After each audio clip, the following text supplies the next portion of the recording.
Shaping a new world monetary system is something we almost never get the chance to do. It's tough to get nations to agree on anything, much less something as contentious as money. Before the 19th century, it was mostly chaos. Countries traded with each other, but there was no system that most of them agreed on. The first system began in the 1870s when the new country of Germany chose to back their money with gold in the same way that Britain did. Once these two economic superpowers agreed on how to handle money, most nations lined up behind them. That turned monetary chaos to order for the first time in world history. From 1871 to 1914, the International Gold Standard, as it was called, had an enormously positive effect on world trade, as described by economist John Maynard Keynes.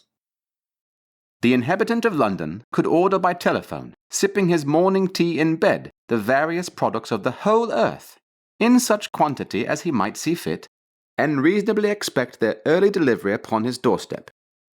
He regarded this state of affairs as normal, certain, and permanent. But it didn't last. The August guns of World War I fatally wounded the gold standard and shattered international unity. The chaos spread by the Great War sowed the seeds for an even deadlier conflict to come. This time, world leaders knew they had no choice but to come together and build the foundation for a lasting peace. Out of the ashes of World War II, a new monetary system was born.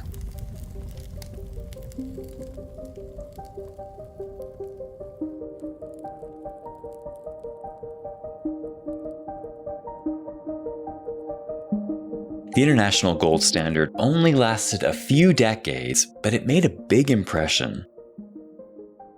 With most countries agreeing to link their currencies to gold, it allowed for stable exchange rates among nations. That made trading so much easier because, as a merchant, you didn't need to worry about the currency you were being paid in. It's all as good as gold. The gold standard also allowed for the free movement of capital across borders, which some economists think is a good thing. After 1871, trade between nations flourished and grew rapidly up until the Great War. World trade fell during the war, of course, and it recovered only very slowly after because the monetary system was wrecked. Even so, everyone assumed it was only a matter of time before the gold standard was re-established. But despite its benefits, the gold standard had a critical flaw. When Britain tried to get back on gold in 1925, they realized they had to cut wages to do it, especially in the coal industry. That was very unpopular. And another flaw is that when your currency is as good as gold, it's very expensive for other countries to buy things from you. It hurt their exports. And they couldn't do anything to fix it as long as they stayed on. The main flaw of the gold standard, summed up, is that it stops governments from engaging in domestic stimulus to help the economy. It ties governments' hands. Knowing that, you're probably not surprised to learn that the final nail in the gold standard's coffin was the Great Depression.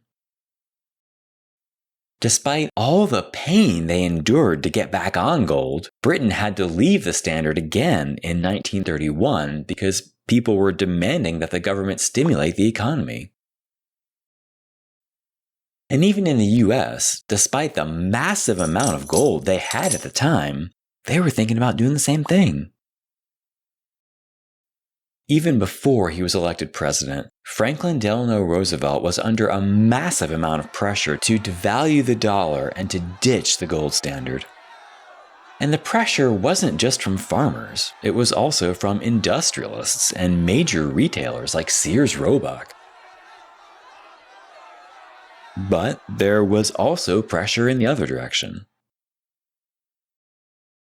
In June of 1933, a major World Economic Conference was held in London, sponsored by the League of Nations. The major goal of the conference was to get world trade going again by re-establishing the gold standard. After the crash, countries got scared, and so they were putting up tariffs and other trade barriers everywhere to try and protect themselves. By 1933, international trade had dropped to only 70% of the 1929 level, or 5% below where it was in 1913. Trade is so beneficial for the whole world, but sometimes there can be trade winners and trade losers. After the Depression, no one wanted to be the loser anymore, and so one by one, each country was shutting their doors, making the Depression worse. At the conference in 1933, a coalition of gold standard countries led by France told the US and Britain to get their act together and to get back on the gold standard. Secretary of State Cordell Hull, the leader of the US delegation to the conference, was coming to an agreement with France and Britain to get back on gold. But FDR had cold feet. He actually sent over a new negotiator, Raymond Moley. But eventually Moley started to agree with Hull. At that moment, the gold standard was important for international cooperation. Then FDR blew up the conference. I would regard it a catastrophe, amounting to a world tragedy, if the greatest conference of nations should allow itself to be diverted by the proposal of a purely artificial and temporary experiment, affecting the monetary exchange of a few nations only. The old fetishes of so-called international bankers are being replaced. Roosevelt put more of a priority on domestic stimulus than he did on restoring trade. And I get it. I'm no fan of the gold standard either, because it makes stimulating your domestic economy basically impossible. But on the other hand, if the US, the country with the largest gold reserves on the planet in 1933, was putting up trade barriers and refusing to work with their neighbors, why should any other country do any different? The trade walls between nations only got higher after this failed conference, and the world broke down into blocks, none of which were talking to the others.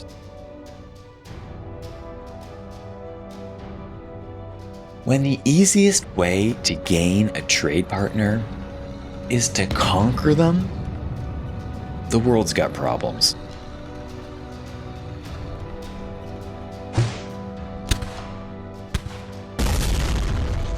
On the bright side, World War II was the first major war in US history where inflation was kept under control for the entire war. And that was quite a feat given the enormous cost. Government expenses rose from $12.7 billion in 1941 to over $100 billion in 1945. And inflation started to rise quickly at first. In response, Congress passed the Emergency Price Control Act, which put a cap on prices throughout the whole economy. And price controls work. From 1942 to 1945, prices remained basically stable. Much of the cost of war was financed by selling war bonds, just like in World War I. But unlike the First World War, people bought them out of their income, not through borrowing. So this bond program was much less inflationary and was a big success. The rest of the war was financed by the income tax, which was raised more than once and fell heavily on corporations and the wealthy alike.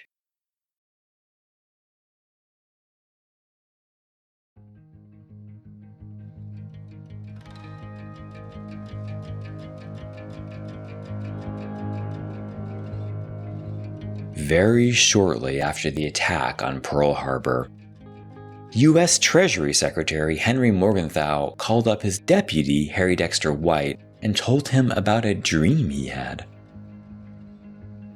Morgenthau said that after the war, he dreamed there would be an international currency and a central fund to administer it. He asked White if he could make it happen. So, in addition to his normal work of helping finance a global war, could he also create a new world monetary system while he was at it? Morgenthau said the purpose for this was to drive, quote, the usurious money lenders from the Temple of International Finance by moving the financial center of the world from London and Wall Street to the United States Treasury.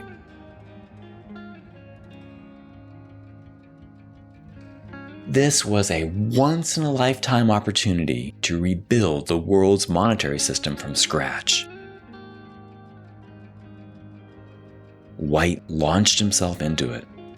By May of 1942, he had already finished his first draft, which Morgenthau hyped to FDR as a New Deal in international economics. White's plan centered around two brand new international institutions.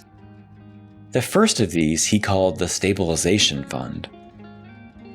Countries around the world would contribute to this fund, and if later one of them ever got into economic trouble, they could borrow up to the amount they contributed to help tide them over. Crucially, they could borrow in whatever currency they needed most. So in effect, the fund would help stabilize exchange rates around the world, just like the gold standard did. White called his second institution the International Bank for Reconstruction and Development. After the war, White hoped this bank could help rebuild war-torn countries and get the world's economy going again quickly. And the stakes were high.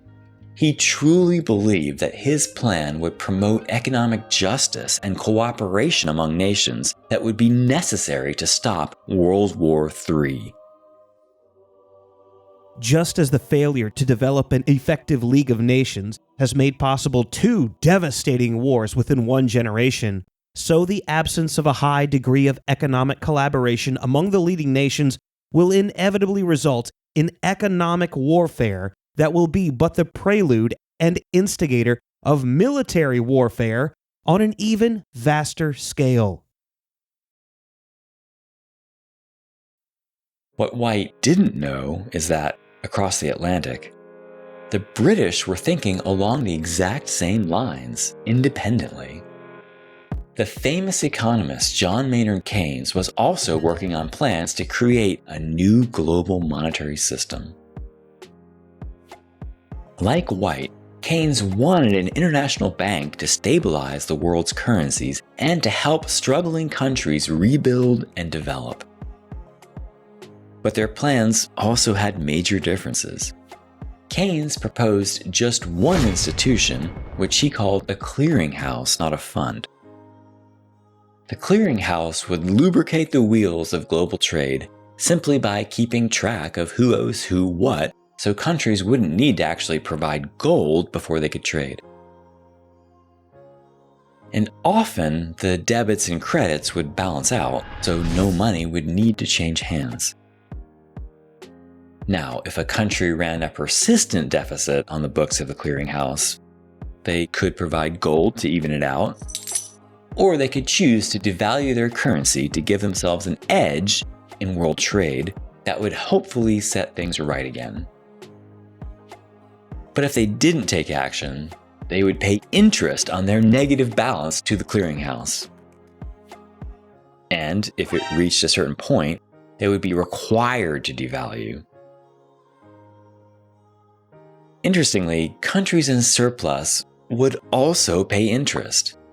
They'd be asked to strengthen their currency to give themselves a disadvantage, and eventually, revaluing would also be mandatory for them. The clearinghouse would use a new currency just to keep track of things in its books, called the bancor. Keynes chose this awkward name because it combined the French words for bank and gold. Each world currency would have its own rate of exchange with the bancor, which would usually be kept stable. All said, Keynes's plan would provide an extremely strong balancing force to the world economy, and it would even generate revenue in the form of those interest payments.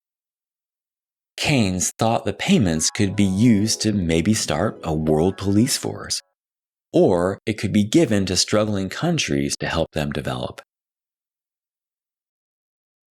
This complete break with the past offers us an opportunity.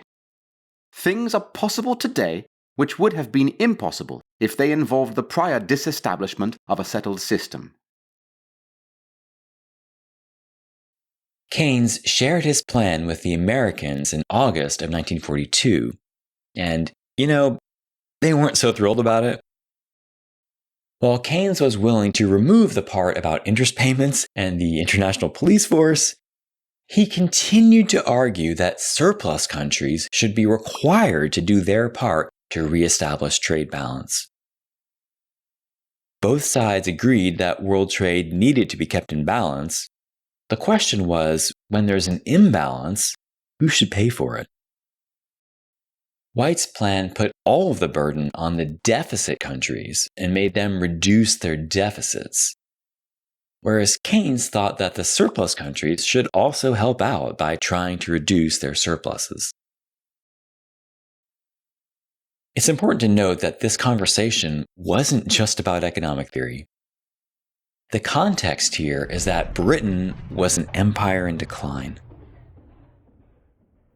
To fight the Nazis, they were borrowing huge sums from the US and also from their dominions, countries like Canada and India. By the end of the war, Britain would be the most indebted country on Earth. They were a deficit country, so it's no surprise they thought deficit countries should get help.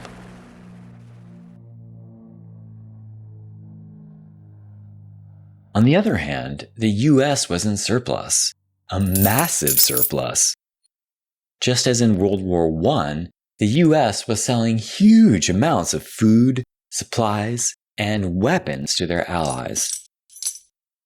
By 1944, the US held 2/3 of the monetary gold of the entire world. Essentially, Keynes wanted the Americans to give some of that gold back in order to slow or prevent the decline of the British Empire. That wasn't going to happen. And the huge US gold reserve was a powerful advantage in these negotiations. The British needed American help, not the other way around. The gold in Fort Knox is why we are in a powerful position. That is why we dominate practically the financial world, because we have the wherewithal to buy any currency we want. If only England was in that position, it would be a very different story. Keynes quickly realized that the Americans weren't interested in his plan. But he could still have a strong impact in these negotiations by suggesting changes to White's plan. After all, the plans had a lot in common. While neither supported the strict gold standard of years past, both Keynes and White believed that exchange rates across the world needed to be stabilized. And in the case of recession, they also wanted countries to have some leeway to take action to stimulate their domestic economies. that meant they were both willing to sacrifice something of importance to free market idealists, which is the free movement of capital across national borders. Because you can't have all three of these. You can only pick two. It's just the way it works. We'll talk about it next episode. But Keynes didn't value the free movement of capital very strongly. In fact, he actually thought some capital controls were a good thing. There may be some financial calculation which shows it to be advantageous that my savings should be invested in whatever quarter of the habitable globe shows the highest rate of interest, but experience is accumulating that remoteness between ownership and operation is an evil in the relations among men, likely or certain in the long run to set up strains which will bring to naught the financial calculation. White also criticized capital flight, especially when done by the rich to evade taxes. But in other areas, Keynes criticized the White plan. He argued that the stabilization fund was far too small and that the conditions for borrowing from it were too punishing. White did agree to double the size of the fund, but it was still too small in Keynes's view. White and Keynes never came to an agreement about what the conditions for borrowing from the fund should be, which Keynes was right to be concerned about. The fund, which eventually became known as the International Monetary Fund, would gain a reputation as a harsh taskmaster in coming decades.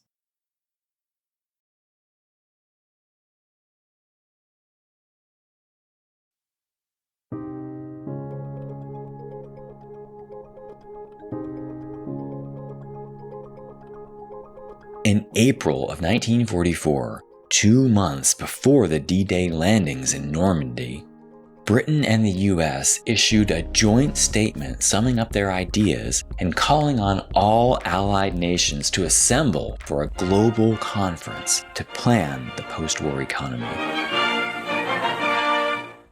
Over 700 delegates from 44 countries assembled in Bretton Woods, New Hampshire on July 1st, 1944.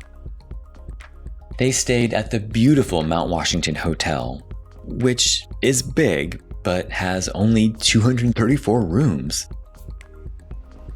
Over the next 3 weeks, delegates would sleep on cots, in closets, on the floor, and even in the hallways. And that's when they were able to sleep. The workload was intense. So they split into commissions. Commission 1 was responsible for planning the International Monetary Fund. Commission 2 dealt with the International Bank for Reconstruction and Development, which is part of what's known today as the World Bank. And then there was Commission 3, which handled any thorny issues that might derail talks in the other two. For 3 weeks, delegates would work all day and all evening, and then continue their negotiations at the basement nightclub they jokingly named Commission 4. White chaired Commission 1, where the major bone of contention was the size of each country's quota, that is, the amount they'd be required to contribute to the International Monetary Fund. Countries actually wanted it as high as possible. That's because their quota determined how many votes they got on the board of the IMF, and how much money they would eventually be able to borrow from the fund if they needed it. Keynes chaired Commission 2 and was almost single-handedly responsible for the creation of the World Bank. That's because no one could understand what the heck he was talking about. He knows this thing inside out, so that when anybody says Section 15C, he knows what it is. Nobody else in the room knows, and so before you have an opportunity to turn to Section 15C and see what he's talking about, he says, "I hear no objection to that," and it is passed. Well, everybody is trying to find Section 15C. The most important issue left to settle at Bretton Woods was the question of the global reserve currency. The pound sterling had been under heavy pressure and really wasn't suitable to serve in this role anymore. While Keynes had stopped arguing for the Bancor by this point, he had pushed for some vague language to be inserted in the proposal for the IMF to keep the possibility alive. White was fine with that, and instead of straight out naming the new reserve currency, he used the term gold or gold convertible exchange instead. After years of war, there was only one major currency left on the planet that was still convertible to gold. That was the US dollar. Keynes actually wanted to drop the reference to gold and use the still even vaguer term convertible exchange instead, thereby leaving the door open for something besides the dollar, but White overruled him. The term still seemed vague to the other delegates, so in week 2 of the conference, Ardashir Shroff of the Indian delegation finally stood up and asked, "I think it's high time that the USA delegation give us a definition of gold and gold convertible exchange." Before White could answer, Dennis Robertson of the British delegation intervened, saying that it clearly meant US dollars. What else could it mean? If Keynes had been in the room, he would have jumped up and started ranting about the Bancor again. But he was over in Commission 2, right where White wanted him. White assigned the matter to a subcommittee, which recommended that the words US dollar be inserted throughout the document, replacing gold convertible exchange. Keynes wasn't happy about it. But that's how the US dollar became the reserve currency of the world, which it remains to this day. We'll talk more about this detail and why it was so important in the next episode. At the end of the conference, all the delegates, even the Soviets, came together to sign a joint statement called the Final Act in support of the Bretton Woods Agreement. We have perhaps accomplished here in Bretton Woods something more significant than what is embodied in this final act. We have shown that a concourse of 44 nations are actually able to work together at a constructive task in amity and unbroken accord. Few believed it possible. If we can continue in a larger task as we have begun in this limited task, there is hope for the world. The next year, the countries of the world came together again to establish the United Nations. But the Bretton Woods Agreement would still need to be ratified by the member countries before it would go into effect.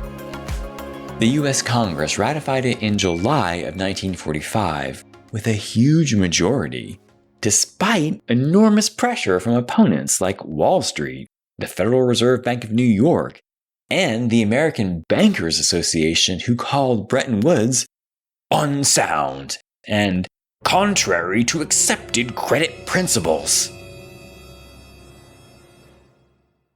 It's understandable why they hated it. There wasn't a single Wall Street banker at the Bretton Woods conference. Not one. In fact, the only banker in the American delegation was Edward Eagle Brown, president of the First National Bank of Chicago. Chicago bankers don't always see eye to eye with Wall Street. They're major rivals. Wall Street opinion was also understandable because, at this time, the big banks were making big bucks loaning money to desperate governments around the world. They didn't want the IMF cutting in on their turf. Wall Street bankers even offered Britain a $3 billion low-interest loan if they would reject Bretton Woods in Parliament. But despite not getting everything he wanted at Bretton Woods, Keynes lobbied hard against accepting the loan, and on his advice, Britain refused and signed Bretton Woods in December of 1945.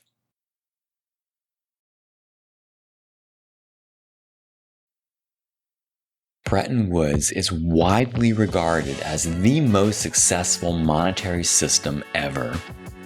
The 2.5 decades it was in operation were some of the most economically stable and prosperous years in world history, especially in the US.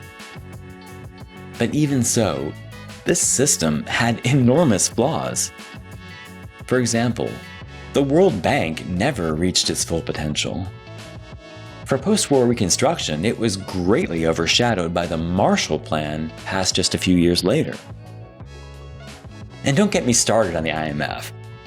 I don't know how to say it except that the IMF eventually gained a well-deserved reputation for financial sadism.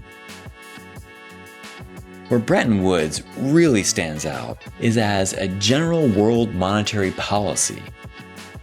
What the Bretton Woods system did was allow stable exchange rates to coexist with capital controls, all while giving countries the freedom to boost their domestic economies in times of recession. This combination of policy choices was extremely successful and has never existed before or since. And the key to it all was the US economy and the US dollar. While the US had a trade surplus, everything worked out just fine. As strange as it sounds, no one in 1944 even dreamed that the US economy could ever fall into deficit. It just wasn't conceivable. But very quickly, the inconceivable would happen. In large part, because of another war.